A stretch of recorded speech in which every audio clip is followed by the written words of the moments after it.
नमस्कार मंडळी, स्वागत आहे तुमचं मेजवानीन मी माझ्या यूट्यूब चॅनलमध्ये। तर आजची रेसिपी आहे आपली गुळ आंबा।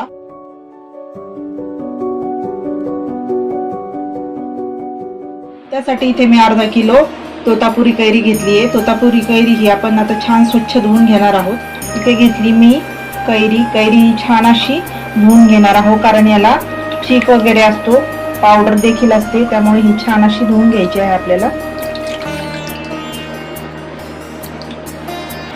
आणि तसंच याची आपल्याला वरतून साल ती काढून घ्यायची आहे, म्हणजे साल जे असतं ते काढून घ्यायचं आहे।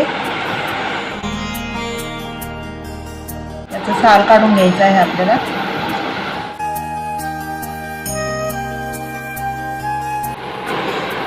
आता आपण या कैरीची साल काढून घेतली। आता आपण याला किसून घेणार आहोत किसणीवरती। तर अशा पद्धतीने याला किसायचं, म्हणजे मोठा मोठा किस पडतो आपला याचा।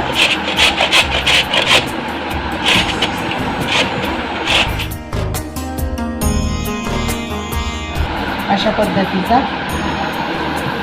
तर अशा सर्व कैऱ्या आपण खिसून घेणार आहोत त्याच्यावरती। ते घेतल्या मी पॅन मध्ये टाकले तूप। तुपामध्ये आपण थोडीशी दालचिनी टाकून घेणार आहोत आणि आपण तयार केलेला किस आहे कैरीचा, तो याच्यामध्ये अगोदर परतून घ्यायचा आहे आपल्याला।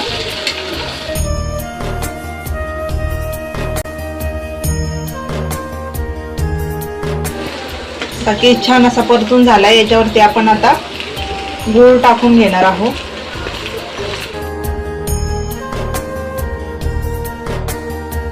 छान आपण मिक्स करून घेणार आहोत, म्हणजे गूळ आणि आपला कैरीचा किस एकदम छान असा मिक्स होईल आणि त्याला पाणी सुटेल आणि तो व्यवस्थित शिजला जाईल। बघू शकताय आपला मुरंबा झालेला आहे, म्हणजे गुळ आंबा झालेला आहे। याच्यामध्ये थोडंसं किंचित मीठ टाकून घेते, म्हणजे गुळ आंबा हा असा सपक लागणार नाही। आणि याच्यामध्ये आपण जायफळ आणि वेलची पूड टाकणार आहोत। आता हे छान असं मिक्स करून घ्यायचं आहे। छान असा आपला गुळ आंबा झालेला आहे, बघू शकताय छान असा कलर पण आलाय त्याला। आणि वर्षभर हा गुळ आंबा खूप छान असा टिकतो। छान भरून ठेवायचा, फ्रीज मध्ये पण राहतो आणि फ्रीजच्या बाहेर पण हा गुळ आंबा छान वर्षभर टिकतो।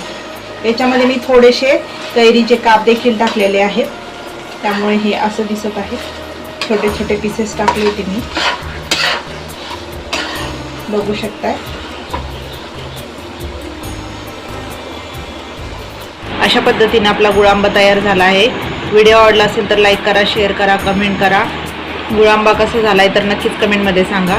तर भेटूया नवीन व्हिडिओमध्ये, तोपर्यंत बाय बाय।